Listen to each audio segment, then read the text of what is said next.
അങ്ങനെ ഈ വർഷത്തെ ലാസ്റ്റത്തെ വീഡിയോ ആണ്. കാലത്ത് തന്നെ കേക്കൊക്കെ പിടിച്ചെന്താന്നല്ലേ. ഇത് ഇന്നലെ ഇപ്പോൾ ആളുടെ കമ്പനിയിൽ നിന്ന് കിട്ടിയതാണ്. ആളെ ലൈറ്റിലാണ് വർക്ക് ചെയ്യണത്. അപ്പോൾ അവരുടെ കേക്കൊക്കെ കിട്ടിയിട്ടുണ്ട്. അപ്പോൾ രാവിലെ തന്നെ ടേസ്റ്റിനൊന്നും അറിയാൻ വേണ്ടി ഓരോ പീസ് കഴിച്ച് നോക്കാമെന്ന് വിചാരിച്ചു. നല്ല അടിപൊളി കേക്കാണ്. അപ്പോൾ അതൊക്കെ കഴിച്ച് കഴിഞ്ഞു. ഇന്നലെ പുറത്ത് പോയതുകൊണ്ട് തന്നെ കറികളൊക്കെ കുറച്ചിരിക്കുന്നുണ്ടായിരുന്നു. അപ്പം ഇന്ന് പ്രത്യേകിച്ചൊന്നും ഉണ്ടാക്കിയില്ല. അപ്പോൾ രാവിലെ മോൾക്ക് 2 മുട്ട പുഴുങ്ങാൻ വെച്ചിട്ട് വേഗം അടിച്ച് വാരി എല്ലാ പണികളൊക്കെ തീർക്കാമെന്ന് വിചാരിച്ചു. അതൊക്കെ കഴിഞ്ഞ് വേഗം കുളിച്ചു. അപ്പോൾ ഇന്ന് രാവിലെ ജോലിക്ക് പോകുമ്പോൾ എൻ്റെ കെട്ടിയോൻ ചോദിച്ചു വൈകിട്ട് ഇനി മന്തി എന്തെങ്കിലും വാങ്ങണം, ന്യൂ ഇയറൊക്കെ അല്ലേന്ന്. അപ്പോൾ മന്തി ഒന്നും വാങ്ങണ്ട, പകരം എന്തെങ്കിലും ഇറച്ചി വാങ്ങിയാൽ മതി. അപ്പോൾ അത് വെക്കാം, പിന്നെ ഒരു ബിരിയാണി റൈസ് എന്തെങ്കിലും മേടിക്കാമെന്ന് പറഞ്ഞു. അപ്പോൾ അതൊക്കെ പറഞ്ഞുകൊണ്ടിരിക്കുമ്പോഴേക്കും ആളെത്തി.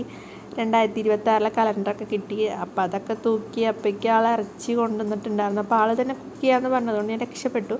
മൂപ്പരാളപ്പോൾ കഴുകും. അപ്പോൾ അതിനുള്ളതൊക്കെ അരിഞ്ഞൊക്കെ ഞാൻ വെച്ചു.